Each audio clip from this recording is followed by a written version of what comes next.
चलिए शुरू करते हैं अपने इस सेशन को और अपनी इस क्लास को। एक बार जल्दी से फटाफट कमेंट सेक्शन में बता दीजिए ऑडियो क्लियर है। इसके बाद हम अपने इस सेशन को, इस क्लास को स्टार्ट कर देंगे।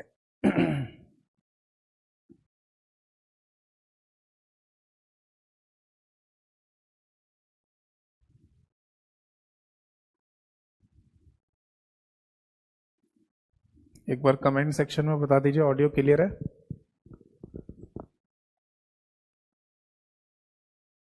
एक बार कमेंट सेक्शन में बता दीजिए ऑडियो क्लियर है।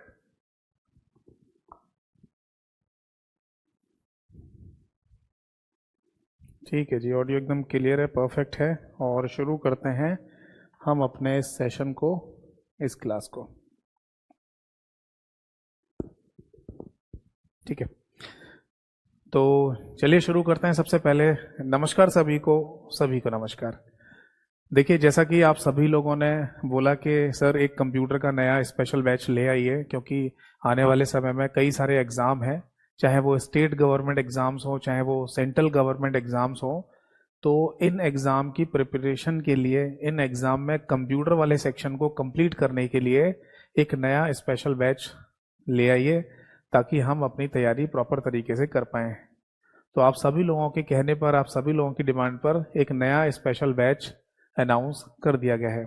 इसकी जो डेमो क्लास थी वो मैंने ले ही ली थी पहले 11 अगस्त को, और आज हमारी पहली इंट्रोडक्शन क्लास है। और इस इंट्रोडक्शन क्लास में ना प्रॉपर तरीके से मैं प्रॉपर पूरा जितना गाइडेंस हो सकता है वो दे दूंगा, और फिर इसके बाद हम अपने सिलेबस को डिस्कस करेंगे, पढ़ेंगे, ताकि हमारे एग्जाम में जो क्वेश्चंस आएंगे उन क्वेश्चन को हम प्रॉपर तरीके से अटेम्प्ट कर पाए। ठीक है, अटेम्प्ट भी कर पाए और सही भी होने चाहिए हमारे क्वेश्चन।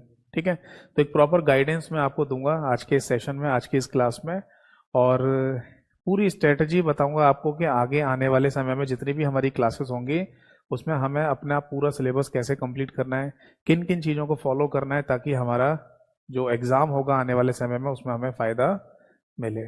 ठीक है जी, तो चलिए शुरू करते हैं। वंस अगेन नमस्कार सभी को नमस्कार। आज की डेट डाल देते हैं 13 अगस्त 2024, यानी कि 13 अगस्त 2024 आज की तारीख है। और मैं आप सभी लोगों को ये बता दूं कि बेटा आज की सेशन में ना जो मेन पॉइंट मैं डिस्कस करूंगा वो बता दूं पहले क्या क्या डिस्कस करना है। देखो, सबसे पहले तो है ना, हम आज के सेशन में बैच की पूरी इंफॉर्मेशन ले लेंगे। क्यों? क्योंकि ये ज़रूरी है।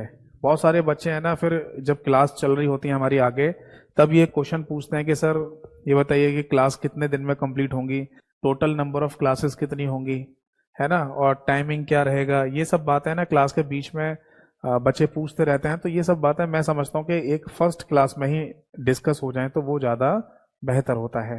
ठीक है जी। दूसरी बात के कुछ बच्चे ये भी कहते हैं सर आप अपने बारे में बता दीजिए कि आपने ना क्या किया हुआ है, और आप हमें पढ़ा रहे हैं तो अपनी क्वालिफिकेशन वगैरह भी बता दीजिए, अपने साथ शेयर कर लीजिए, मेरे साथ, हमारे साथ शेयर कीजिए। तो ये भी मैं बता दूंगा कि मैंने क्या किया हुआ है। ठीक है, इसके बाद हम डिस्कस करेंगे सिलेबस के बारे में, यानी कि अगर हम अपने इस पूरे बैच में जो भी कंप्यूटर पढ़ेंगे तो उसका एग्जैक्ट सिलेबस क्या होगा, क्या हमें पढ़ के जाना चाहिए। ठीक है, देन मैं ये भी बताऊंगा आपको कि कौन कौन से एग्जाम्स हैं जिनको हमारा ये बैच कवर करेगा और किन एग्जाम को कवर नहीं करेगा। क्योंकि तुमको ये भी पता होना जरूरी है, कई बार बच्चे है ना कुछ मिसगाइड हो जाते हैं, उस वजह से है ना प्रॉब्लम होती है बाद में। तो मैं नहीं चाहता कि ये है ना एक कंफ्यूजन बना रहे कि इन एग्जाम के लिए बैच है या नहीं है। आधे बच्चे तो क्लास में फिर यही पूछते रहते हैं कि सर हमारे आने वाले समय में ये पेपर है तो उसके लिए ये बैच आपका सही रहेगा नहीं रहेगा। तो ये सब बातें है ना आज की क्लास में मैं डिस्कस कर लूंगा, और लास्ट में फिर आपके जो भी डाउट होंगे वो सब डाउट मैं क्लियर करके जाऊंगा।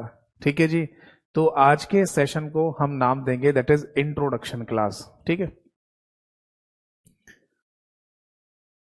आज की इस क्लास का हमारा टाइटल रहेगा बेटा इंट्रोडक्शन क्लास। ये क्लास होना है ना बेहद ज़रूरी होता है, क्योंकि इसी क्लास में ना सारी जानकारी मिल जाती है हमको।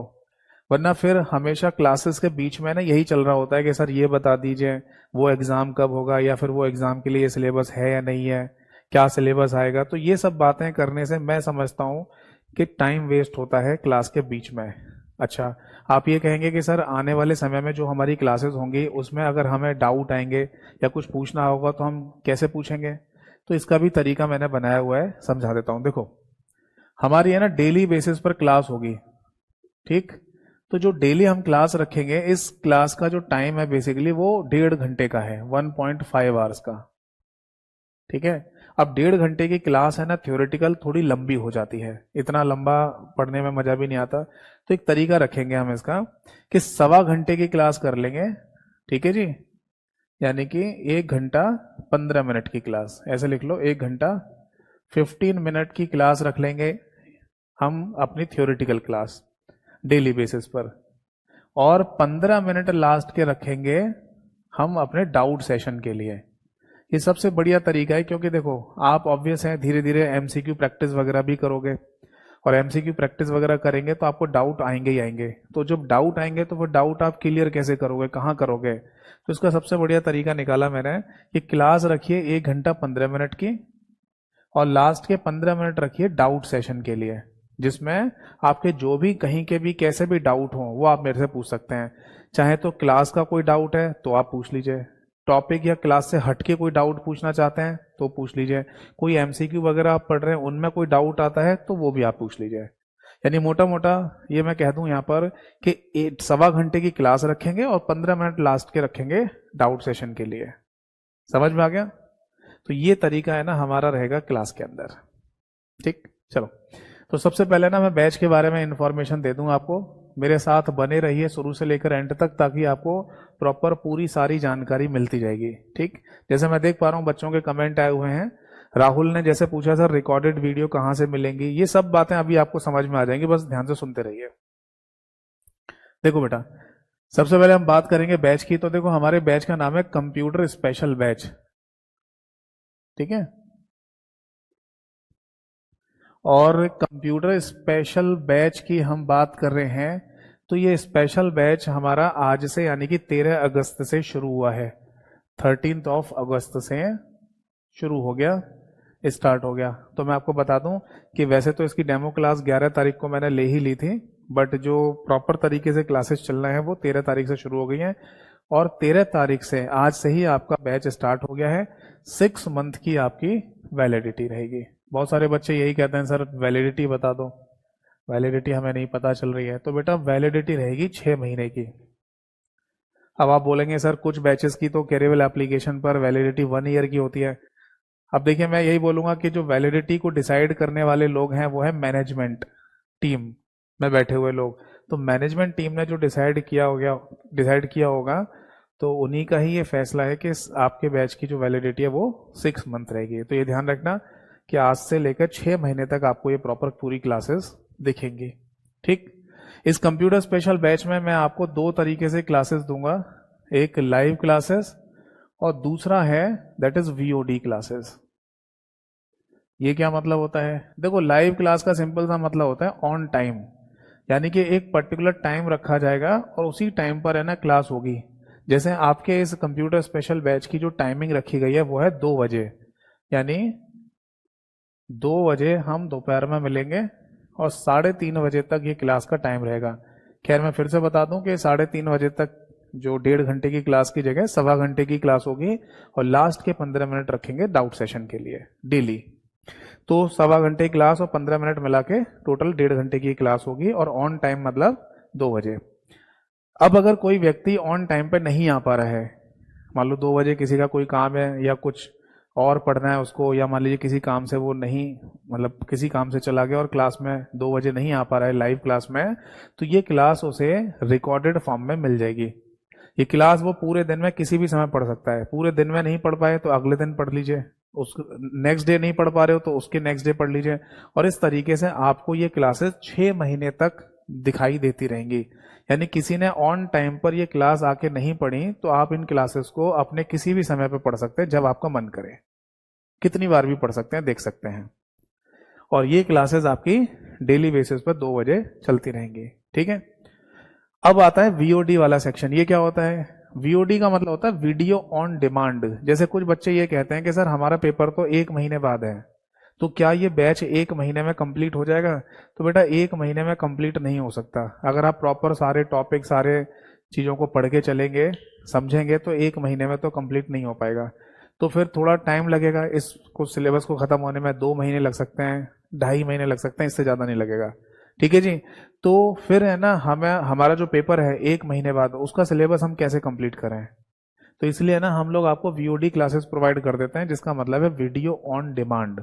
यानी कि इस बैच से पहले वाला जो बैच है उसकी सारी की सारी क्लासेस को एक साथ उठाकर आपको दे देंगे वीओडी वाले सेक्शन में, ताकि अगर आपका पेपर 15-20 दिन बाद या 1 महीने बाद है तो इन सभी क्लासेस को जितना जल्दी आप देख सकते हैं या देखना चाहते हैं वो देख लीजिएगा और अपना सिलेबस कंप्लीट कर सकते हैं। ठीक है। तो आपको इस बैच के अंदर लाइव क्लासेस मिलेंगी और वीओडी क्लासेस भी आपको मिल जाएंगी। वीओडी क्लासेस को भी देखने की लिमिट वही है, यानी कि आप 6 महीने तक इन क्लासेस को देख सकते हैं। 6 महीने तक आपके पास वीओडी क्लासेस आपके बैच में दिखती रहेंगी। ठीक है जी। अगला पॉइंट, हमारा ये जो बैच है इसकी मतलब कितने दिन क्लास होगी ये मैं आपको बता दूं कि टाइम तो है इसका 2 से 3:30 बजे का, और ये क्लास होगी बेटा मंडे टू फ्राइडे, यानी कि हम सोमवार से शुक्रवार तक मिलेंगे एक हफ्ते में। सैटरडे संडे ऑफिशियली ऑफ रहता है टीचर्स का, तो मेरा भी इस बैच में ऑफ रहेगा मंडे टू फ्राइडे, यानी हफ्ते में 5 दिन आपकी टोटल क्लास होगी। अब आती है टोटल नंबर ऑफ क्लासेस, यानी कि बच्चे ये पूछते हैं कि सर हमारा सिलेबस कब कंप्लीट हो जाएगा। तो देखिए मैं आपको बता दूं कि अगर सभी एग्जाम को हमें कवर करना है, चाहे वो स्टेट गवर्नमेंट एग्जाम हो चाहे वो सेंट्रल गवर्नमेंट एग्जाम हो, इन सभी एग्जाम को कवर करते हुए ये जो टोटल नंबर ऑफ क्लासेस का कॉन्सेप्ट है वो 50 से 55 क्लासेस का मान के चलिए। ठीक है, यानी 50 से 55 क्लासेस तो होनी है, इससे कम नहीं हो सकती। क्योंकि देखो अगर हम है ना नॉर्मल तरीके से या ऊपर ऊपर से ही अगर मैं बताना शुरू कर दूं आपको कि हाँ इसमें ये होता है इसमें ये होता है, अपने आप पढ़ लेना, वहां से पढ़ लेना, किताब ले लो, तो फिर बैच बनाने का हमारा फायदा ही क्या हुआ? समझ रहे? जैसे कि आजकल मैं देखता हूँ कि ज्यादातर टीचर्स क्या कर रहे हैं कि थोड़ा थोड़ा है ना ऊपर ऊपर बता के खत्म कर देंगे और फाइनली बोल देंगे कि इस किताब से पढ़ लेना, इस पीडीएफ से पढ़ लेना। तो वो आदत मेरी नहीं है। मेरी आदत है कि कोई टॉपिक अगर मैं आपको समझा रहा हूँ पढ़ा रहा हूँ तो उसे शिद्दत के साथ कंप्लीट कराऊं, और उसे कराने में थोड़ा तो समय लगता ही है। तो मान के चलिए कि पूरा का पूरा ये जो हमारा कंप्यूटर स्पेशल बैच है इसे खत्म करने में 50 से 55 क्लासेस का समय तो लगेगा ही लगेगा। समझ में आ गया? ठीक है। एक बच्चे का कमेंट आया है, सर वीओडी बैच में सब टॉपिक कवर होंगे या लाइव में कुछ एक्स्ट्रा होगा? हाँ, ये अच्छा पॉइंट पूछा इन्होंने। देखो अब आप ये बोलेंगे कि सर वीओडी वाली जो क्लासेस हैं उन्हें देखकर भी हमारा पूरा सिलेबस कंप्लीट हो सकता है, तो हाँ हो जाएगा। तो फिर लाइव बैच की जरूरत क्या पड़ रही है? आप हमेशा अपना वीओडी बैच ही तो वीओडी बैच लॉन्च कर दिया कीजिए, है ना? मतलब लाइव लाने की जरूरत क्या पड़ रही है? बार बार मेरे को बोलने की जरूरत क्या पड़ रही है? मैं तो वीओडी बैच लॉन्च कर दूंगा, सारे बच्चे वीओडी पढ़ लेंगे रिकॉर्डेड क्लासेस से। इसमें पता है सबसे पहली बात ये आती है कि कुछ बच्चे ये कहते हैं कि सर हमारा पेपर होने में अभी 2 4 5 महीने 6 महीने हैं, हमें तो आराम से एक एक दिन लाइव क्लास लेनी है, और उस लाइव क्लास के दौरान जो हमें डाउट पूछने हैं, जो बातें हम आपसे पूछना चाहते हैं, वैसा कॉन्सेप्ट होना चाहिए। तो इसीलिए लाइव क्लास का कॉन्सेप्ट रखा जाता है, ताकि आप डेली टाइम पर आएं और अपने उस टॉपिक के बीच में कोई भी डाउट आता है जो मैं आपको समझा रहा हूँ पढ़ा रहा हूँ, वो आप आराम से क्लास में ही पूछते रहिए। क्योंकि रिकॉर्डेड क्लासेस अगर आप देखेंगे तो फिर उसी समय अगर कोई डाउट आता है तो कैसे पूछोगे फिर आप? मान लो आप रात में अपने आराम से 10 11 बजे 12 बजे क्लास देख रहे हैं रात में, और उस समय कोई डाउट आ जाए क्लास को देखते समय, तो फिर कैसे पूछोगे? उस समय मैं अवेलेबल नहीं हूँगा। तो इसीलिए बच्चे कुछ कहते हैं कि सर लाइव क्लास दे दीजिए, लाइव क्लास ऑन टाइम पर रखिए, ताकि हम क्लास में आकर अगर कोई डाउट आता है तो पूछ भी सकें। इसलिए लाइव क्लास रखी जाती है। ठीक है। अब मेन बात ये आती है, जैसे कि निरंजन ने पूछा कि लाइव में और वीओडी में डिफरेंस क्या है, क्या कोई डिफरेंस होगा या कुछ एक्स्ट्रा वगैरह होगा? तो मैं आपको बता दूं, देखो ये लाइव और वीओडी क्लासेस में आप ऐसे समझ लो, लाइव एंड वीओडी, इसमें ना ज्यादा से ज्यादा अगर कोई डिफरेंस आएगा वो आप ये मान लीजिए कि 10 से 20% का, बस इससे ज्यादा डिफरेंस नहीं हो सकता। समझ में आ रहा है? मतलब वीओडी क्लासेस में जो कंटेंट आपको दिया जा रहा है उससे लाइव क्लास में ज्यादा से ज्यादा 10 से 20% का डिफरेंस ही देखने को मिलेगा, इससे ज्यादा नहीं होगा, बाकी सेम ही रहेगा। क्योंकि देखो सीधी सी बात है, अगर मैं आपको कंप्यूटर मेमोरीज के बारे में पढ़ा रहा हूँ जैसे रैम के बारे में, रोम के बारे में, कैशे मेमोरी के बारे में, जिनके क्वेश्चन अब अक्सर एग्जाम में हमें देखने को मिलते ही हैं। तो वो चीजें बदल तो नहीं जाएंगी ना। अगर मैंने इससे पहले वाले बैच में कैशे मेमोरी के बारे में पढ़ाया होगा तो इस बैच में भी कैशे मेमोरी के बारे में वही पढ़ाना पड़ेगा, है ना। तो 80% मान के चलिए सिलेबस सेम रहता है। 80-90% तो लगभग सेम ही रहता है। 10 से 20% का सिलेबस में चेंज हो सकता है। कैसे? देखो, धीरे धीरे पेपर होते रहते हैं। जैसे अभी रिसेंटली राजस्थान में भी राजस्थान पुलिस का पेपर हुआ, या इससे पहले की अगर हम बात करें तो उड़ीसा में भी पेपर हुए हैं, और उससे पहले बात करें तो जम्मू कश्मीर में भी शायद पेपर हुआ है। ठीक है, हरियाणा में भी कुछ पेपर चल रहे हैं, पंजाब में भी अभी कुछ दिनों पहले पेपर हुए हैं। तो इन सभी एग्जाम्स में जो कंप्यूटर पूछा जा रहा है ना, उन सभी के क्वेश्चन में देखता रहता हूं कि क्या क्वेश्चन पूछ रहे हैं, किन टॉपिक पर ज्यादा फोकस करके पूछा जा रहा है। तो इसके अकॉर्डिंग है ना, मैं अपनी लाइव क्लास में कंटेंट को थोड़ा सा ऊपर नीचे कर लेता हूं। जैसे हो सकता है कि कोई टॉपिक में ज्यादा फोकस करके ज्यादा डीप में पढ़ा रहा था, उसके क्वेश्चन आप देखने को नहीं मिल रहे, तो उसको थोड़ा कम कर देंगे। एक टॉपिक है एमएस ऑफिस। आप सभी लोगों को पता होगा, अगर आपने कोई एमसीक्यू वगैरह प्रैक्टिस किए हो या कोई प्रीवियस ईयर पेपर के क्वेश्चन देखे हो अपने एग्जाम के, तो आपने नोटिस किया होगा कि एमएस ऑफिस यानी कि वर्ड, एक्सेल, पावर पॉइंट, ये है ना, आपने देखा होगा कि अक्सर एग्जाम में पूछा जा रहा है। तो एमएस ऑफिस पर फोकस ज्यादा करना चाहिए। क्या नई चीज उसमें और ला सकते हैं, क्या और प्रैक्टिस ला सकते हैं उसमें, तो वो सब चीजें है ना, जब आप चेंज करोगे तो थोड़ा बहुत तो चेंजेस आ जाएगा। ये सब चीजें जब आप अपडेट करोगे तो चेंजेस तो आपको थोड़ा बहुत देखने को मिलेगा ही मिलेगा। तो मैं यही बोलूंगा, ज्यादा से ज्यादा 10 से 20% का चेंज आएगा, इससे ज्यादा चेंज नहीं होगा, वरना तो सेम रहेगा। समझ में आ गई बात सभी को? ठीक है। एक बच्चे ने पूछा है, देव सैनी ने, सर ये बैच बेसिक से शुरू होगा? बिल्कुल। देखिए, मैं आपको बता दूं कि ये जो बैच है हमारा कंप्यूटर स्पेशल बैच, ये बेसिकली इसका नाम ही हमने रखा है basic to high. Basic to high level है ना, इसका मीनिंग क्या होता है? देखो, बेसिक टू हाई लेवल का सिंपल सा मीनिंग होता है कि हम शुरुआत बिल्कुल बेसिक फंडामेंटल से करेंगे, बिल्कुल फंडामेंटल से। इसका मीनिंग सिंपल सा है कि आपको है ना, अगर कंप्यूटर का सी भी नहीं आता तो आपको वहीं से सिखाया जाएगा। अब कुछ लोग ये बोलेंगे कि सर हमने तो पहले से कंप्यूटर पढ़ रखा है, तो हम तो रिवीजन करना चाहते हैं। तो बेटा देखो, मैं सीधी सीधी बात बोलूंगा कि अगर आप कंप्यूटर पहले से पढ़ चुके हैं, या आपकी जो 10th 12th या ग्रेजुएशन तक कंप्यूटर अगर रहा है, तो आप इस बैच को एनरोल कर सकते हैं, पढ़ सकते हैं, और वीओडी क्लासेस से अपना रिवीजन कर सकते हैं। बट वो बच्चे जिन्हें कंप्यूटर का सी भी नहीं आता, जिन्हें बिल्कुल कंप्यूटर में सी से शुरुआत करनी है, तो उन बच्चों को है ना, बिल्कुल शुरुआत से पढ़ना पड़ेगा, पहली क्लास से उन्हें पढ़ना पड़ेगा। और पहली क्लास से बिल्कुल बेसिक से मैं पढ़ाऊंगा, ताकि किसी को कंप्यूटर का सी भी नहीं आता तो उसे भी प्रॉपर तरीके से सारी चीजें समझ में आए। ठीक है जी। तो देखो, एक बात और बोलूंगा मैं आप सभी लोगों को। एक बात मैं यहाँ बताना चाहूंगा कि देखो, सभी बच्चों के है ना, एलिमेंट्री एजुकेशन में कंप्यूटर हो ऐसा जरूरी नहीं है। क्योंकि है ना, बहुत सारे बच्चे तो ऐसे हमें मिलते हैं, बहुत सारे बच्चे तो ऐसे मिलते हैं जो कि ये कहते हैं, सर हमने आज तक ग्रेजुएशन तक भी कंप्यूटर नहीं पढ़ा कभी, हमारा तो कोई सब्जेक्ट भी नहीं था, ग्रेजुएशन तक नहीं था। और वो हमारे किसी सरकारी नौकरी के एग्जाम में अगर पूछा जाना है, आ रहा है, तो हमें बड़ी दिक्कत होती है। तो फिर इसके लिए ना आपको बिल्कुल बेसिक से शुरुआत करनी पड़ेगी। समझ में आ रहा है? ठीक है। तो मैं आप सभी लोगों को बता दूं कि इस बैच में मैं आपको बेसिक टू हाई लेवल का कराऊंगा, यानी बिल्कुल शुरुआत से लेके चलेंगे फंडामेंटल से, और धीरे धीरे डिफिकल्टी लेवल को बढ़ाते जाएंगे, यानी हाई लेवल का भी मैं आपको पढ़ाता जाऊंगा। बट मैं फिर से बता दूं आप सभी लोगों को बच्चों, कि ये जो मैं पढ़ाऊंगा आपको, इसमें ना आपका अगर कोई एग्जाम है, चाहे वो स्टेट गवर्नमेंट का, चाहे वो सेंट्रल गवर्नमेंट का, उसमें अगर मान लीजिए 10 मार्क्स का आना है, या मान लीजिए 20 मार्क्स का कंप्यूटर आना है, या मान लीजिए 25 मार्क्स का कंप्यूटर आना है, या मान लीजिए 30 मार्क्स का आना है, लगभग इतना ही मान लीजिए, है ना, अप्रोक्स। अप्रोक्स का मतलब हो गया लगभग। अगर आपके किसी भी एग्जाम में लगभग इतने मार्क्स का अगर कंप्यूटर आना है, तो आपका है ना यहाँ पर कवर हो जाएगा। इसी को बोलते हैं basic to high level. But कुछ लोग ये कहते हैं कि सर हमारे एग्जाम में 75 मार्क्स का कंप्यूटर आएगा, हमारा एक एग्जाम है सर उसमें 80 मार्क्स का कंप्यूटर आएगा, हमारा एक एग्जाम है जिसमें 100 मार्क्स का कंप्यूटर आएगा, ये वाला भी यहां पर कवर हो जाएगा? तो आंसर है नहीं, ये चीज कवर नहीं होगी इस बैच से, क्योंकि ये टेक्निकल बैच नहीं है।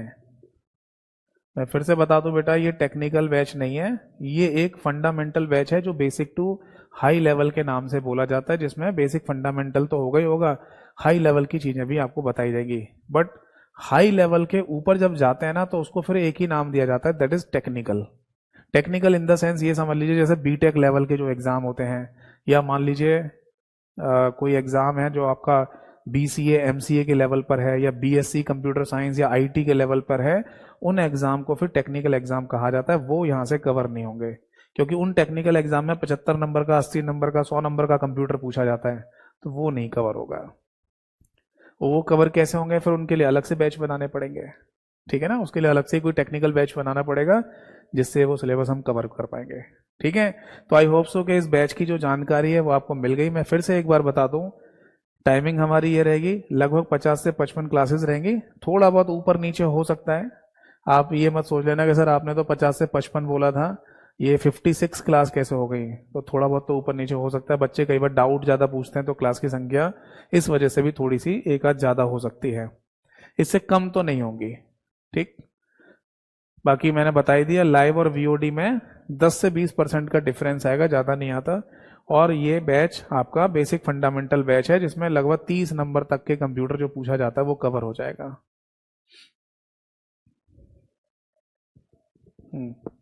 जैसे देखो, एक बच्चे ने लिखा है कि मेरा एग्जाम में 52 मार्क्स का कंप्यूटर आएगा। अब मैं समझ गया आप कौन से एग्जाम की बात कर रहे हैं। देखो, कौन है ये? राहुल। राहुल, जैसे आप 52 मार्क्स की बात कर रहे हैं ना, तो आप सीपीसीटी की बात कर रहे होंगे। एक एग्जाम होता है सीपीसीटी, ये मध्य प्रदेश के लिए जरूरी होता है। मध्य प्रदेश में जो स्टेट गवर्नमेंट एग्जाम्स होते हैं उनमें सीपीसीटी एक सर्टिफिकेशन होता है, एक एग्जाम होता है, वो क्लियर करना जरूरी है। उसमें सीपीसीटी एग्जाम में टोटल 52 मार्क्स का आता है।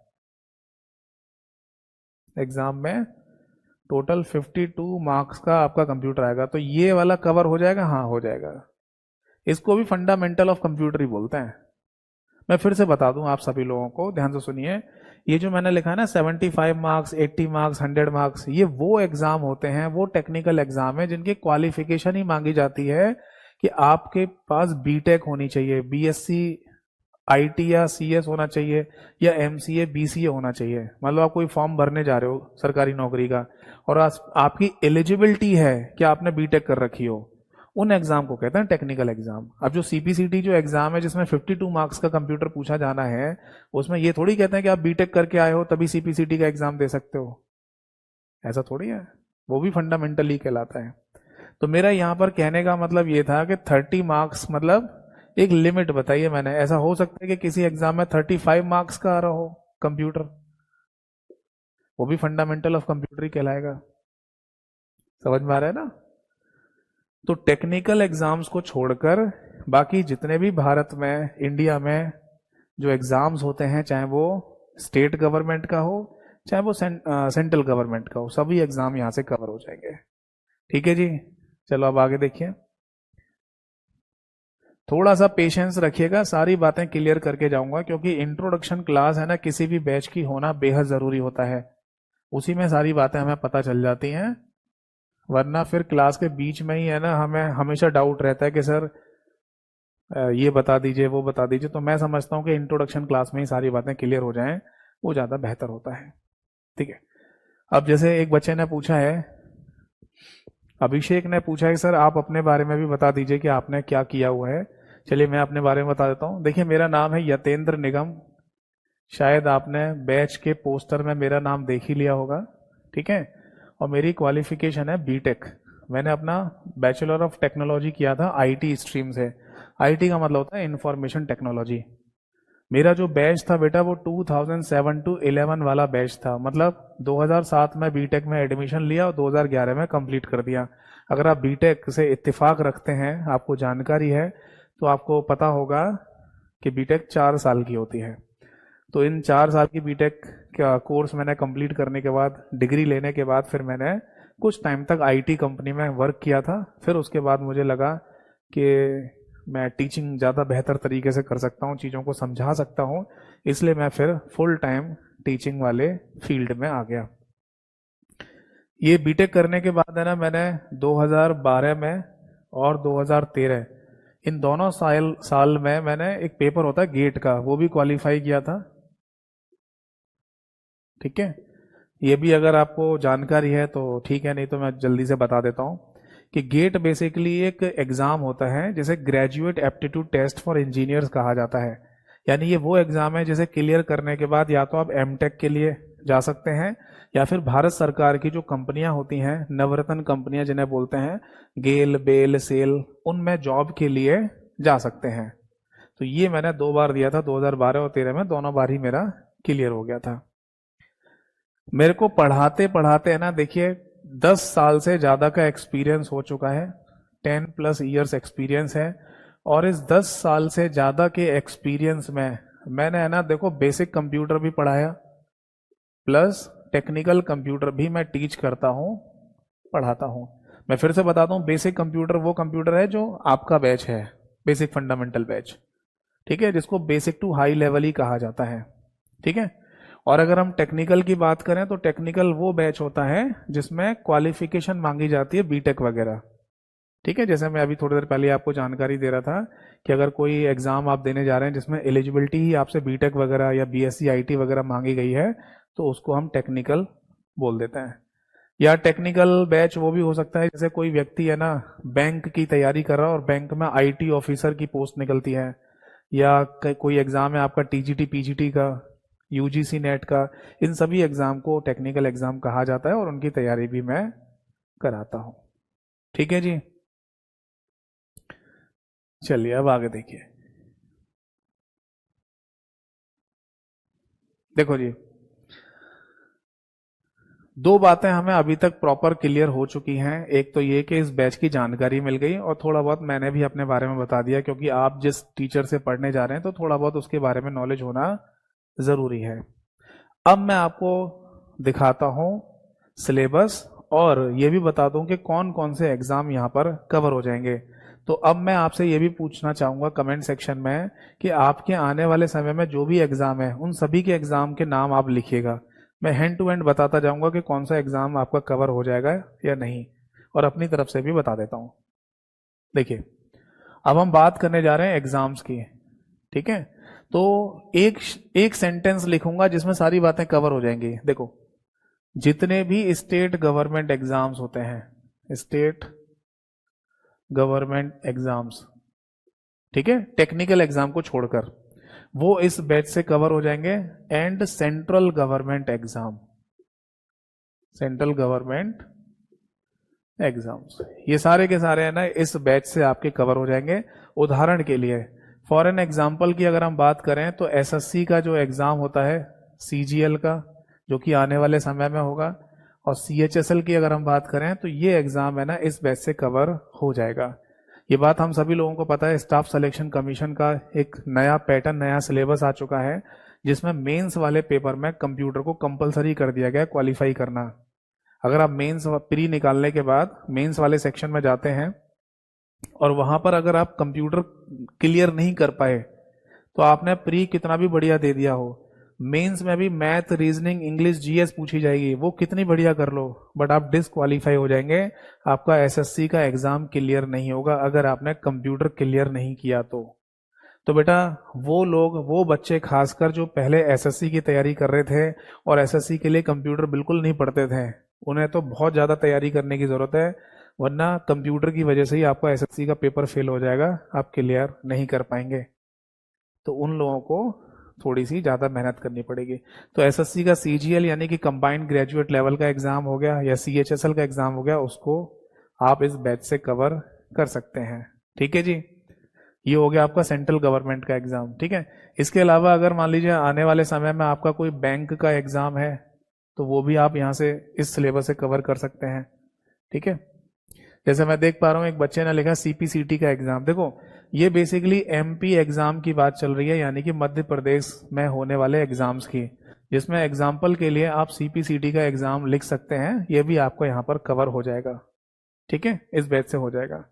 बाकी और भी एग्जाम होते हैं, ठीक है, जैसे बीते कुछ समय पहले पटवारी का एग्जाम हुआ था एमपी में, जो कि आई थिंक कैंसिल हो चुका है। ठीक है, MP ASI हो गया,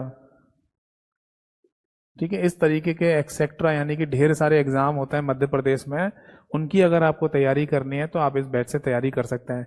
दीपक जी ने लिखा है sir RRB JEE second paper हो जाएगा? हाँ हो जाएगा, यहीं लिख लीजिए। रेलवे का जो एग्जाम हो रहा है, ठीक है, रेलवे यानी RRB का जो एग्जाम है उसकी अगर आप तैयारी करना चाहते हैं तो वो भी आपकी तैयारी यहां से हो जाएगी, ठीक है। ठीक है। एक बच्चे ने लिखा है सर झारखंड का पेपर है, हाँ उसका भी हो जाएगा। देखो मैंने कहा ना कि जितने भी स्टेट गवर्नमेंट के नाम अगर मैं लिखूं वो कम ही है। क्यों? क्योंकि मैंने यहाँ पर एक ही बात में लिख दिया है या एक ही पॉइंट में लिख दिया है, ऑल स्टेट गवर्नमेंट एग्जाम। तो अगर आपका कोई एग्जाम है जो झारखंड का एग्जाम है, जैसे झारखंड में आने वाले समय में झारखंड SSC CGL का एग्जाम होगा, या मान लीजिए आपका JNK जम्मू एंड कश्मीर का एग्जाम है, आपका मान लीजिए पंजाब में कोई एग्जाम है, या मान लीजिए हरियाणा में कोई एग्जाम है, क्योंकि हरियाणा में कंपलसरी कर दिया गया है 10 नंबर का कंप्यूटर जरूर पूछा जाएगा हर पेपर में, 10 नंबर का कंप्यूटर कंपलसरी कर दिया वहां पर। तो हरियाणा का एग्जाम हो गया, या मान लीजिए दिल्ली का कोई एग्जाम हो गया आपका, जैसे कि DSSB का, ठीक है। और लिख लीजिए यूपी के एग्जाम लिख लीजिए, उत्तर प्रदेश में होने वाले एग्जाम्स की मैं बात करूं तो उनका नाम यहाँ लिख लीजिए। बट देखो मैं आपको एक बात बताता हूँ, यूपी में ना आने वाले समय में एक पेपर होगा यूपी पुलिस कंप्यूटर ऑपरेटर, ये एग्जाम का सिलेबस यहाँ से कवर नहीं होगा, मैं आपको क्लियर बता देता हूँ। कुछ बच्चे अगर इस वजह से इस सिलेबस मतलब इस बैच में एडमिशन लें कि हमारा उत्तर प्रदेश कंप्यूटर ऑपरेटर का सिलेबस यहाँ पूरा कवर हो जाएगा, तो वो नहीं हो पाएगा। हाँ मैं ये कह सकता हूं कि 60% तो हो सकता है, 60% तो हो जाएगा, या 50 से 60% मान लो। आप ये लिख सकते हैं कि 50 to 60% तो है ना हो सकता है उत्तर प्रदेश कंप्यूटर ऑपरेटर का एग्जाम यहां से कवर। बट पूरा का पूरा कंप्यूटर ऑपरेटर का सिलेबस है ना यहां से नहीं हो पाएगा, क्योंकि यूपी पुलिस कंप्यूटर ऑपरेटर में जो पूछा जाना है वो टेक्निकल लेवल भी पूछा जाना है। समझ में आ गया? तो ये बात है ना आप दिमाग में रखिएगा। बाकी और जो यूपी के एग्जाम हैं वो तो यहाँ से कवर हो जाएंगे, ठीक है। तो मैं यहाँ पर और भी अगर कोई एग्जाम लिखता हूँ तो लिखने की जरूरत ही नहीं है, क्योंकि मैंने यहाँ ऑलरेडी ऊपर लिख दिया है कि ऑल स्टेट गवर्नमेंट और सेंट्रल गवर्नमेंट एग्जाम यहाँ पर कवर हो जाएंगे। मान लीजिए अगर आपका कोई टीचिंग का भी एग्जाम है जिसमें कंप्यूटर पूछा जाना हो तो वो भी आप यहाँ से कवर कर सकते हैं, ठीक है जी। चलिए और पूछिए।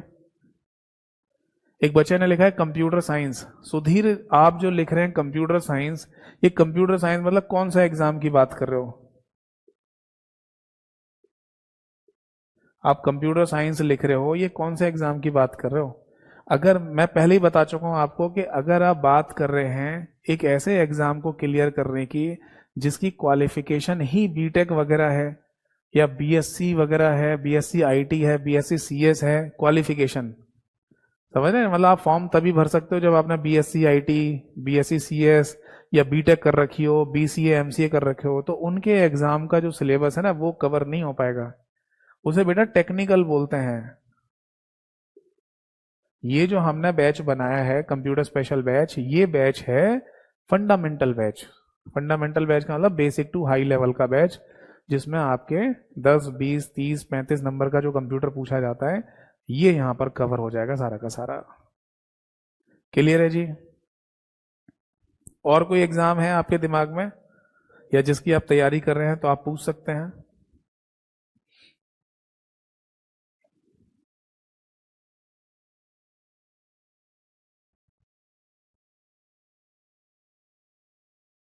हाँ जैसे आपने लिखा ना सर BSc कंप्यूटर साइंस से डिग्री है, मतलब BSc कंप्यूटर साइंस से डिग्री मांगी गई है, तो वो एग्जाम यहां से कवर नहीं होगा, ठीक है। चलिए बाकी देखो मैं आपको एक बात और बता दूं, अगर कभी ऐसा हो कि आपको लगे कि सर हमारा कोई पर्टिकुलर एग्जाम है और उस एग्जाम का सिलेबस किस बैच से कवर होगा, तो आप सीधे मुझे कम्युनिकेट भी कर सकते हैं। आप मेरा व्हाट्सएप नंबर नोट कर लीजिए और मैं बताता हूं आप क्या करेंगे। देखो आप मेरा व्हाट्सएप नंबर नोट कर लीजिए, ये नंबर मैंने डेमो क्लास में भी आपको दिया था, दैट इज 8448832987। आप मुझे एक काम कीजिएगा, कभी भी अगर आपका कोई एग्जाम हो और आपको समझ में नहीं आ रहा हो कि ये कौन से बैच से किससे कवर हो जाएगा, तो आप सीधे मुझे ना उसका कोई नोटिफिकेशन हो आपके पास, कोई पीडीएफ फाइल हो सिलेबस की, वो भेज देना। तो मैं ना सीधे उसे देखकर आपको बता दूंगा कि वो किस बैच से कवर हो सकता है। सबसे सिंपल सा तरीका, आपके पास कोई नोटिफिकेशन पीडीएफ हो, सिलेबस हो, वो मेरे को दे देना कि सर हमारा ये एग्जाम है, ये सिलेबस दिया हुआ है, तो ये कौन से बैच से, किस बैच से कवर हो सकता है, तो वो मैं आपको गाइड कर दूंगा। ठीक है। मैं देख पा रहा हूँ रंजीत ने लिखा है सर ट्रिपल सी का एग्जाम कवर हो जाएगा। जी हाँ, ट्रिपल सी का एग्जाम कवर हो जाएगा यहाँ से। ठीक है जी। बट अगर कोई बच्चा ये कहता है कि सर ओ लेवल का सिलेबस यहाँ से कवर हो जाएगा, ओ लेवल क्या होता है? देखो, कुछ सरकारी नौकरियां होती हैं जिसमें एक सर्टिफिकेशन मांगा जाता है ओ लेवल का, तो वो ओ लेवल का सारा सिलेबस नहीं हो सकता यहाँ से। ठीक है। या एक ए लेवल का पेपर होता है, वो सारा सिलेबस कवर नहीं होगा। बी लेवल का सिलेबस है, वो सारा यहाँ से कवर नहीं होगा। केवल आप ट्रिपल सी का जो सर्टिफिकेशन है, ट्रिपल सी का जो एग्जाम है, वो आप यहाँ से कवर कर सकते हैं। जैसे अथर्व ने लिखा है सर यूपी ट्रिपल एससी का हो जाएगा, हो जाएगा। यूपी ट्रिपल एससी का अगर आपका कोई एग्जाम है तो उसका सिलेबस भी आप यहां से कवर कर सकते हो। ठीक है। एक बच्चे ने लिखा है सर बीएससी कंप्यूटर साइंस से डिग्री कर रही हूं, तो ये वाला बैच चलेगा? देखिए, अगर आप बीएससी कंप्यूटर साइंस से डिग्री कर रहे हैं, यानी कि आप पढ़ाई कर रहे हैं और आपको पढ़ाई करने में जरूरत है इसकी, तो आप ले सकते हो। बट अगर कोई एग्जाम है आपका जिसमें मान लो ये कहा गया हो कि आपके पास बीएससी की कंप्यूटर साइंस की डिग्री होनी चाहिए, तो डेफिनेट श्योर है कि वहां पर तो है ना, पूछा ही जाएगा टेक्निकल पेपर, टेक्निकल चीजें पूछेंगे, वो टेक्निकल चीजें यहाँ से कवर नहीं होंगी। बाकी नॉलेज के लिए बीएससी कंप्यूटर साइंस अगर आप कर रहे हैं तो उसके लिए आप ये बैच ले सकते हैं, पढ़ सकते हैं। एक बच्चे का कमेंट है सर इलाहाबाद हाई कोर्ट का हो जाएगा? हो जाएगा मेरे भाई। अगर आप इलाहाबाद हाई कोर्ट का एग्जाम देने जा रहे हैं तो वो एग्जाम भी आप इस सिलेबस से कवर कर सकते हैं। अब मेरी बात ध्यान से सुनिए, बहुत इंपॉर्टेंट बात बताने जा रहा हूं, ध्यान से सुनना। देखो, ऐसा हो सकता है कि आपको जो एग्जाम देना है आने वाले समय में, उसका आपके पास सिलेबस आएगा और आप उस सिलेबस को देखकर थोड़ा सा कंफ्यूज हो जाएंगे कि सर ये सिलेबस दे रखा है, तो इनमें से आपके बैच में से कौन कौन से चैप्टर पढ़ लें या पूरा पढ़ लें, कैसे पढ़ें? तो मैं आपको एक तरीका और बता रहा हूं। आप सभी लोग, जितने भी लोग हैं जो इस बैच में एनरोल करेंगे या एनरोल हो चुके हैं, अगर आपका कोई भी एग्जाम है आने वाले समय में, तो एटलीस्ट एक बार मुझे अपने एग्जाम का सिलेबस जरूर भेज देना। उसका आपके पास पीडीएफ होगा, आप मुझे भेज देना। ठीक है। या पेपर का नाम भी बता देना। तो मैं एक काम जरूर करता हूं, जो मैं काफी टाइम से करता हुआ आ रहा हूं, और वो है सिलेबस वीडियो बनाना। क्या बनाना? Syllabus video. देखो, मैं आप सभी लोगों को बता दूं कि मेरा अपना खुद का भी एक यूट्यूब चैनल है। मैं बता देता हूं इसका। मेरा अपना एक यूट्यूब पर चैनल है। आज के समय सभी टीचर्स के है ना अपने यूट्यूब चैनल है। मैं नाम ही लिख देता हूं उसका। देखो, आपको क्या करना है, यूट्यूब पर जाना है और वहां सर्च कीजिएगा कंप्यूटर बाय यतेंद्र सर। अरे, क्या हो रहा है? देखो, आप जाइएगा यूट्यूब पर और वहां सर्च करना बेटा कंप्यूटर बाय यतेंद्र सर। ठीक है जी। अब कंप्यूटर बाय यतेंद्र सर नाम के यूट्यूब चैनल पर जैसे ही आप जाएंगे तो वहां पर प्लेलिस्ट वाले सेक्शन में जाना। आप कहाँ जाना है? प्लेलिस्ट। और उस प्लेलिस्ट वाले सेक्शन में आपको है ना एक प्लेलिस्ट मिलेगी सिलेबस के नाम से। और उस सिलेबस वाली प्लेलिस्ट में मैंने है ना ज्यादातर एग्जाम की सिलेबस वीडियो बना के डाल दी है, पहले से डाल रखी हैं।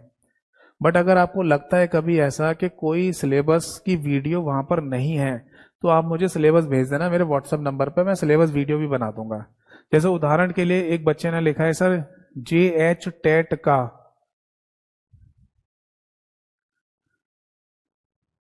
टीचिंग सेक्शन नहीं दिख रहा है एप्लीकेशन पर, रंजीत ने लिखा है।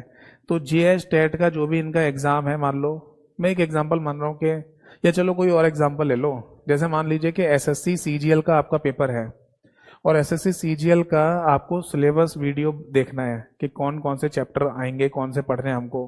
तो आप एसएससी का है ना मेरे को सिलेबस वीडियो या पीडीएफ, सिलेबस जो पीडीएफ है या नोटिफिकेशन है वो आप सेंड कर देना मेरे व्हाट्सएप नंबर पर, मैं उसका सिलेबस वीडियो बना के डाल दूंगा यहाँ पर।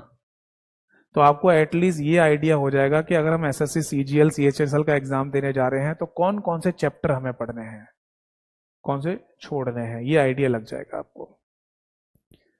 ठीक है, क्योंकि देखो कंप्यूटर स्पेशल बैच में ना जितनी भी सारी चीजें मैं आपको पढ़ाऊंगा समझाऊंगा वो अगर आप कंप्लीटली पढ़ना चाहते हैं तो पढ़ सकते हो। सारा का सारा जो सिलेबस मैं आपको यहाँ पर कराऊंगा वो रेलेवेंट होगा, जरूरी होगा सबको पढ़ना। बट ऐसा हो सकता है कि कुछ चैप्टर ऐसे हैं हमारे इस बैच के अंदर जो आपके सिलेबस में नहीं आने हो। जैसे एक एग्जांपल बता रहा हूँ कि डाटाबेस एक चैप्टर होता है जो सभी एग्जाम में नहीं आता, बट उड़ीसा में जो पेपर होते हैं या जम्मू कश्मीर में जो पेपर होते हैं वहां पर डाटाबेस के क्वेश्चन पूछते हैं, तो उन लोगों को डाटाबेस पढ़ना चाहिए। बाकी अगर कुछ लोग छोड़ना चाहते हैं तो छोड़ सकते हैं। ठीक है, मुकेश आपने लिखा है सर यूपीएससी का कोई एग्जाम है, तो देखिए यूपीएससी में भी अगर बेसिक फंडामेंटल कहीं पूछा जाना है तो वो भी आपका कवर हो जाएगा। रंजीत ने लिखा है आरआरबी टेक्निकल ग्रेड 1 का हो जाएगा, बिल्कुल हो जाएगा। ठीक है, तो ये बात मैं फिर दोबारा से है ना आप सभी लोगों को बता दूं कि आप सभी लोग है ना मेरा एक यूट्यूब चैनल है कंप्यूटर बाय यतेंद्र सर, उसे सब्सक्राइब कर लेना। और उसके प्लेलिस्ट वाले सेक्शन में जैसे ही आप जाओगे वहां आपको एक प्लेलिस्ट मिलेगी सिलेबस के नाम से। ठीक है, तो उस सिलेबस में मैंने लगभग सभी एग्जाम की सिलेबस वीडियो बना के डाली हुई है, जिससे आपको आइडिया लग जाएगा कि हमें किसी कंप्यूटर स्पेशल बैच से कितने टॉपिक पढ़ने हैं। जैसे मैं आपको इस पूरे बैच में लगभग 15 चैप्टर पढ़ाऊंगा और आपके सीजीएल में मान लो 10 से 11 ही चैप्टर पढ़ने हैं, तो बेकार में वो 4 चैप्टर आगे एक्स्ट्रा पढ़ के क्या करोगे, तो उनको छोड़ सकते हो। तो ये काम जरूर कर लेना सभी लोग। ठीक है, बाकी फिर भी कोई डाउट रहे तो नंबर आप नोट कर लेना, मेरे से कम्युनिकेट कर लीजिएगा। ठीक,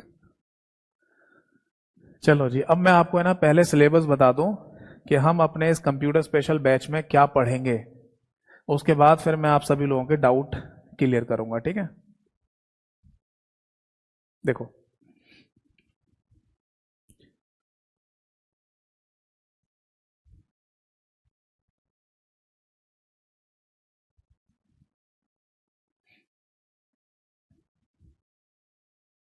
देखो बेटा, अभी आपको है ना एक इमेज दिखाई दे रही होगी और उस इमेज में है ना मैं आप सभी लोगों को बता दूं कि जो सिलेबस हमारे यहाँ पर कवर कराया जाएगा वो ये होगा। कंप्यूटर स्पेशल बैच का सिलेबस मैं आपको बताने जा रहा हूं। देखो, अगर है ना कभी आपके एग्जाम में लिखा हुआ आए कि बेसिक फंडामेंटल पूछा जाना है, कंप्यूटर एप्लीकेशन पूछी जानी है, या कई बार आईसीटी यानी कि इंफॉर्मेशन एंड कम्युनिकेशन टेक्नोलॉजी ऐसा लिखा हुआ आ जाए, तो इसका सिंपल सा मतलब है कि आपको फंडामेंटल ऑफ कंप्यूटर से ही शुरुआत करनी पड़ेगी। ठीक है जी, और फंडामेंटल ऑफ कंप्यूटर की शुरुआत होती है एक चैप्टर से जिसका नाम है कंप्यूटर आर्किटेक्चर, जिसे हम कंप्यूटर की संरचना भी बोलते हैं। अब कंप्यूटर आर्किटेक्चर यानी कि कंप्यूटर की संरचना में बेसिकली हमें सारी जानकारी मिल जाती है कि अगर हमारे सामने कोई कंप्यूटर रखा हुआ है तो वो कंप्यूटर एग्जैक्टली है क्या, उसके कौन कौन से पार्ट्स हमें वहां पर दिखाई दे रहे हैं। अगर हम किसी कंप्यूटर को खोल के भी देखें तो उसके अंदर मदरबोर्ड का कॉन्सेप्ट क्या है, बसेस का कॉन्सेप्ट क्या होता है, सीपीयू का कॉन्सेप्ट क्या है, रैम रोम का कॉन्सेप्ट क्या है, हार्ड डिस्क क्या चीज होती है, तो ये सब चीजें ना एक बेसिक फंडा लेवल पॉइंट ऑफ व्यू से हमें क्लियर हो जाती है कंप्यूटर आर्किटेक्चर वाले चैप्टर के अंदर।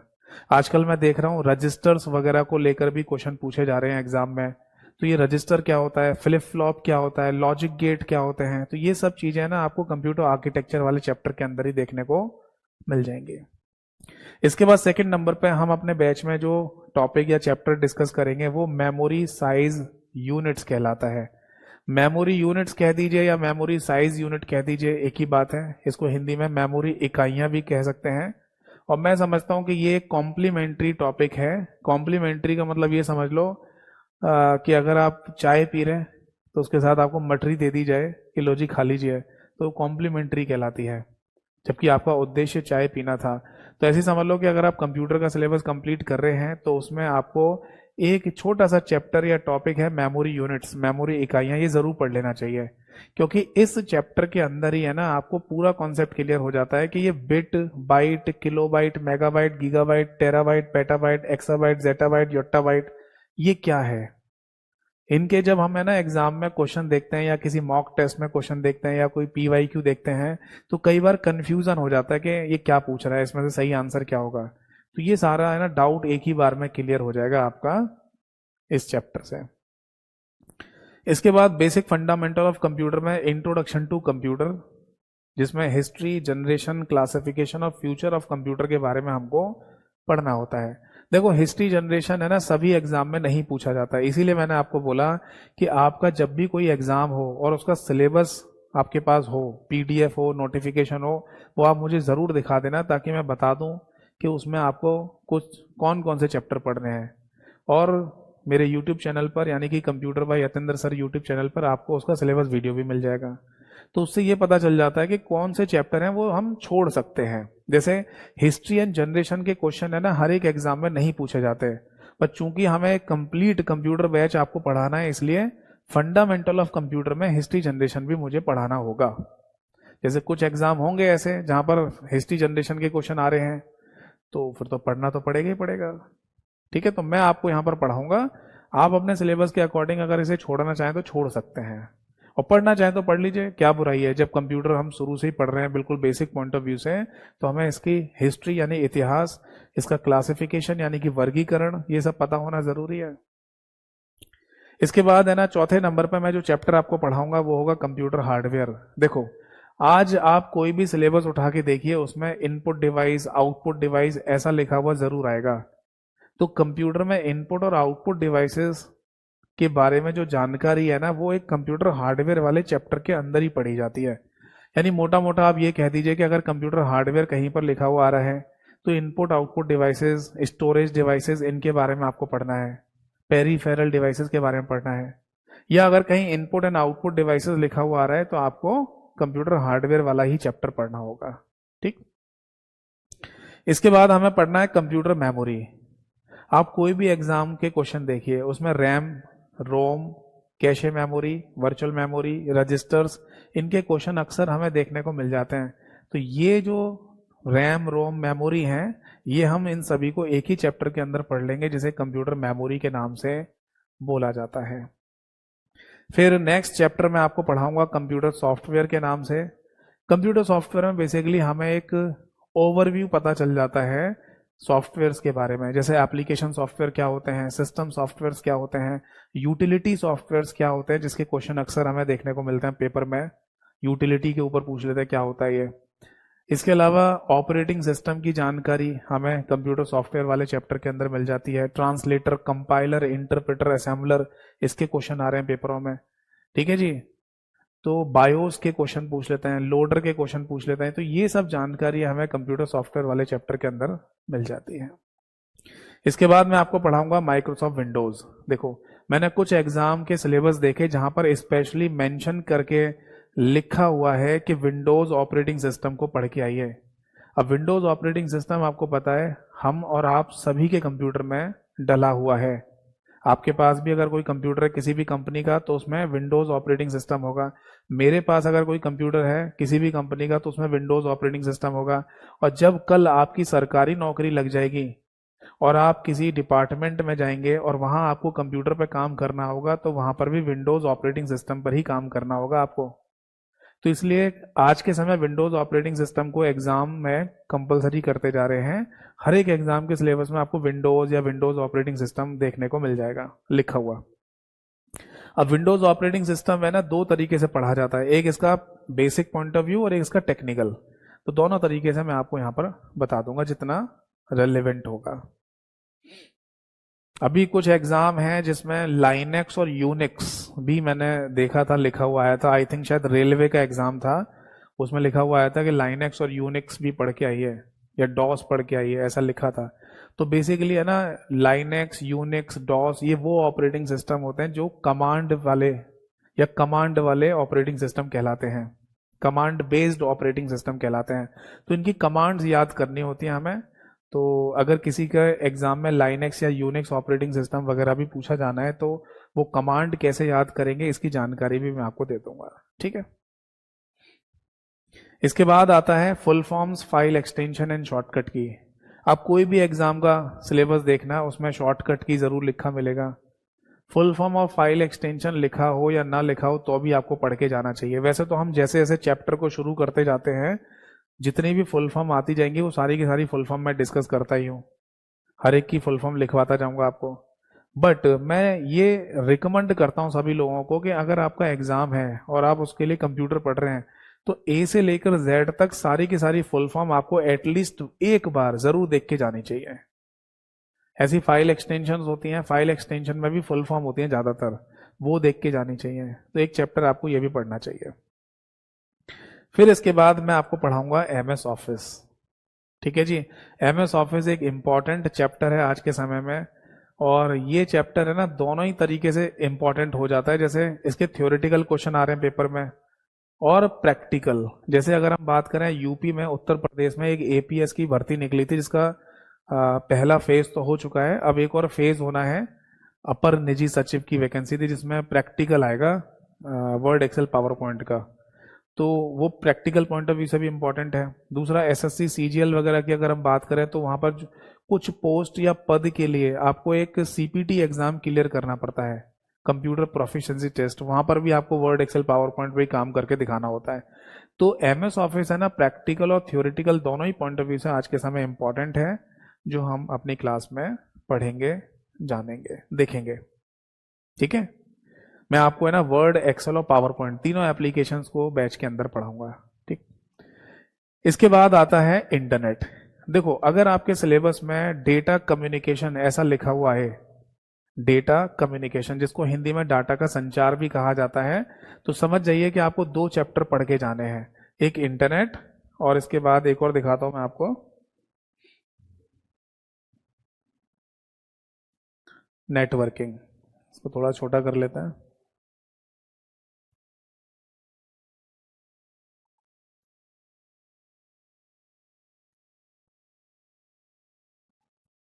ठीक है। देखो, एक तो इंटरनेट वाला चैप्टर आपको पढ़ना है, क्योंकि आज के समय इंटरनेट और इंटरनेट से जुड़ी हुई टर्मिनोलॉजी यानी शब्दावली अक्सर एग्जाम में पूछी जा रही है। जैसे आपको सर्च इंजन का कॉन्सेप्ट, वेब ब्राउजर का कॉन्सेप्ट, आपको है ना यूआरएल का कॉन्सेप्ट, आपको है ना क्लाउड कंप्यूटिंग का कॉन्सेप्ट, आपको ईमेल का कॉन्सेप्ट, ये सब पता होना चाहिए। आपको www का कॉन्सेप्ट पता होना चाहिए। तो ये सारी बातें है ना इंटरनेट वाले चैप्टर में कवर हो जाती है। फिर आता है नेटवर्किंग। इंटरनेट को अगर आप पढ़ रहे हैं तो उसके साथ साथ नेटवर्किंग जरूर पढ़नी चाहिए, क्योंकि नेटवर्किंग वाले चैप्टर में ये ना हमें बहुत सारी बातें क्लियर हो जाती हैं।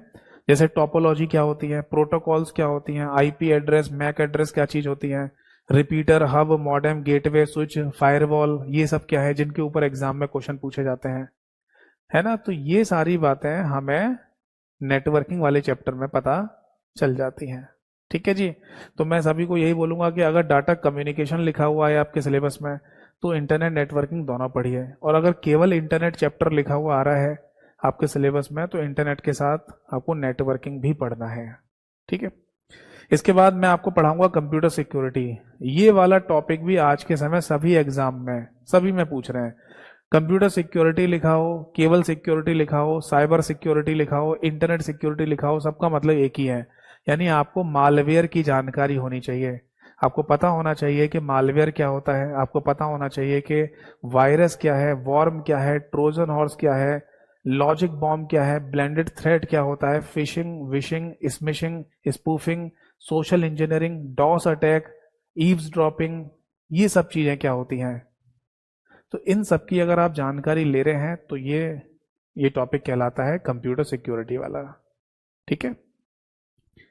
फिर आता है डाटाबेस। जैसा कि मैंने बताया कि डाटाबेस है ना सभी लोगों को पढ़ना जरूरी नहीं होता, इसीलिए मैंने ये चैप्टर है ना सबसे लास्ट में रखा है।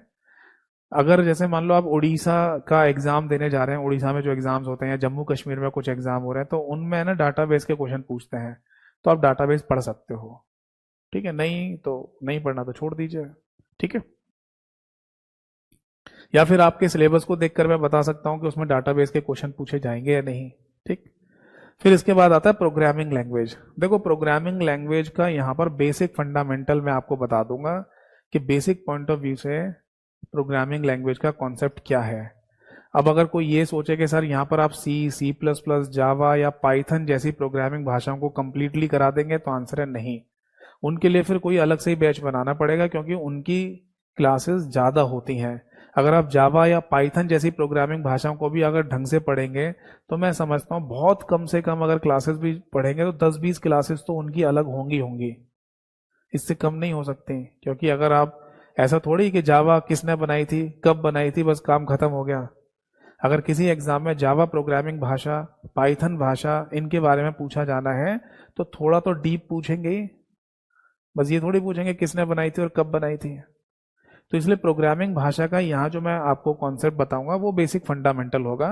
यानी प्रोग्रामिंग भाषा कौन कौन सी हैं, किस पर्पज से बनाई गई हैं, किसकी क्या नाम है, क्या फुल फॉर्म है, बस इतनी चीजें यहाँ पर कवर हो जाएगी। और सबसे लास्ट में मैंने रखा है डेटा रिप्रेजेंटेशन यानी कि नंबर सिस्टम।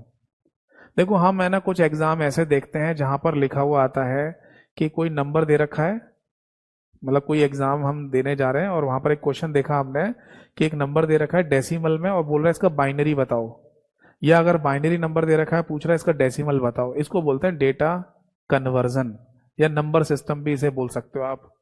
तो बाइनरी से डेसिमल, डेसिमल से बाइनरी, या ऑक्टल से हेक्सा, हेक्सा से ऑक्टल, या डेसिमल से ऑक्टल, इस तरीके जो नंबर में आपस में एक दूसरे में कन्वर्जन होते हैं, ये वाला जो चैप्टर या टॉपिक है इसको मैंने सबसे लास्ट में रखा है। एक तो ये न्यूमेरिकल है, दूसरा हर एक एग्जाम में नहीं पूछा जाता, ठीक है। तो इसलिए इसको भी मैंने लास्ट में रख दिया। अगर आपके किसी सिलेबस में लिखा हुआ आता है कि आपको नंबर सिस्टम पढ़ के आना है तो आप इसको पढ़ के जा सकते हैं। तो ओवरऑल कंक्लूजन क्या निकला, ठीक है, वो मैं आपको अब बता देता हूं।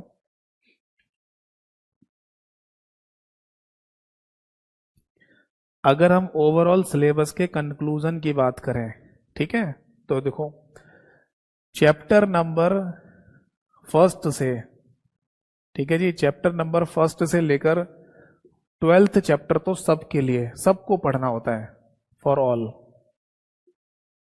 ठीक है।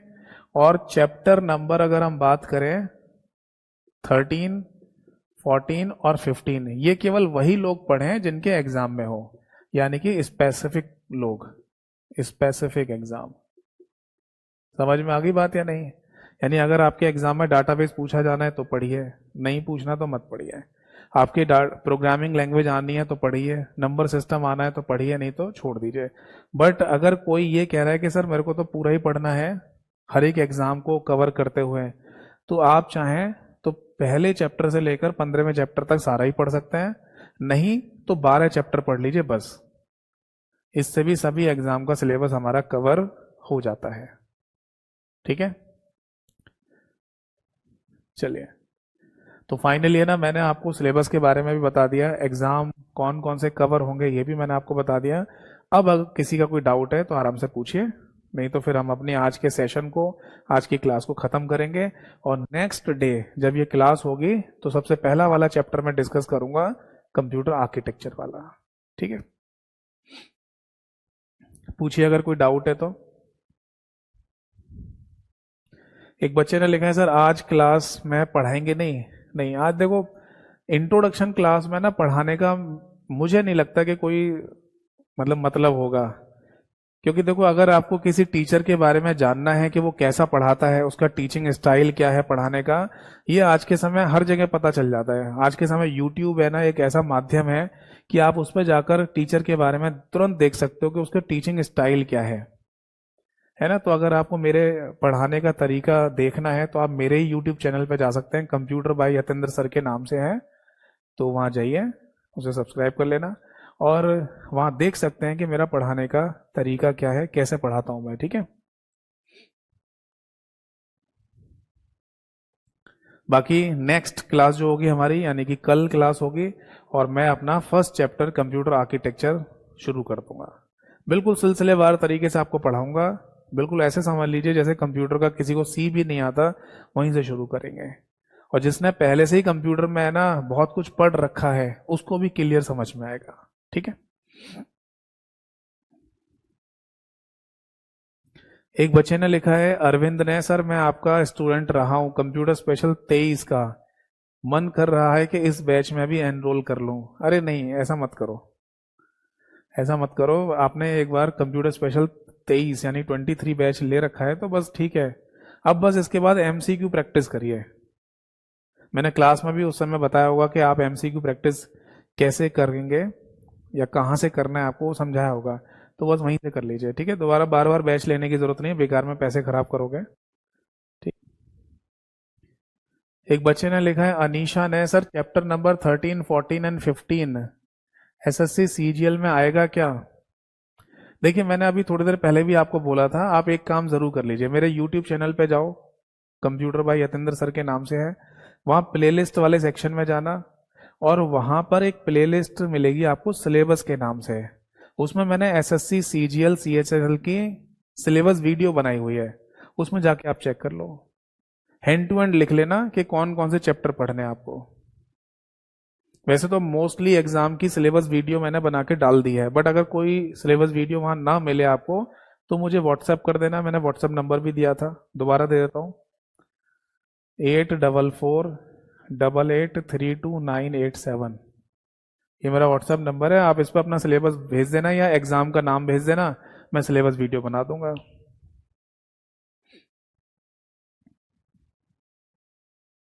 और पूछिए।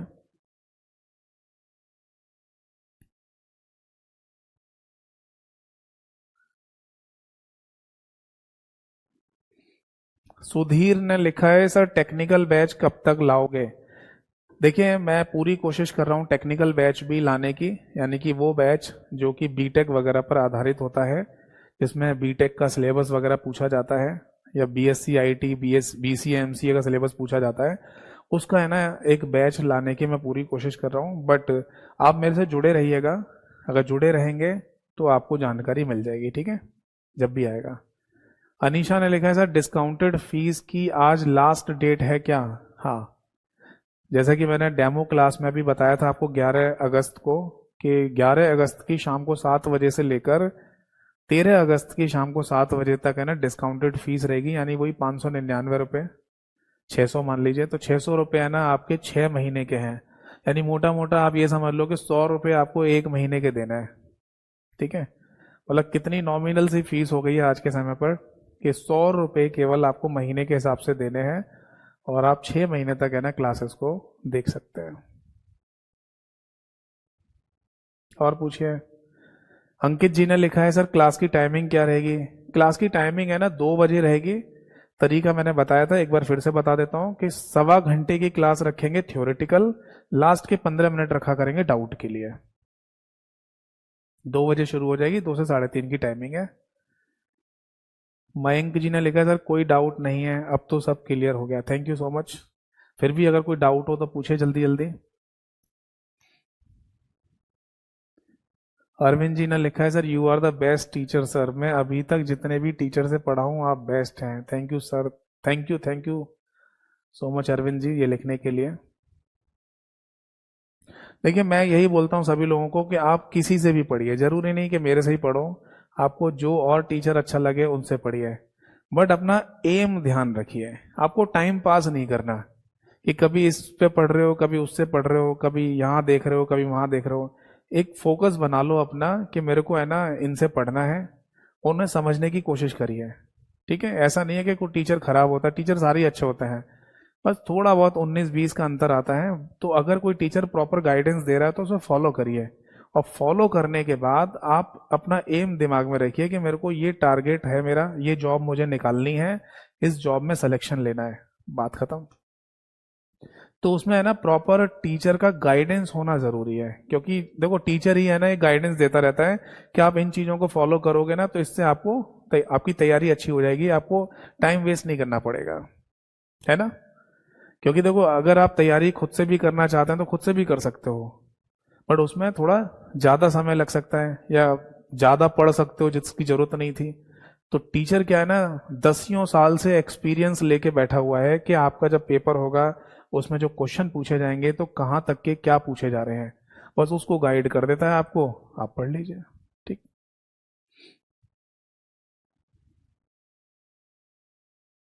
ठीक है जी।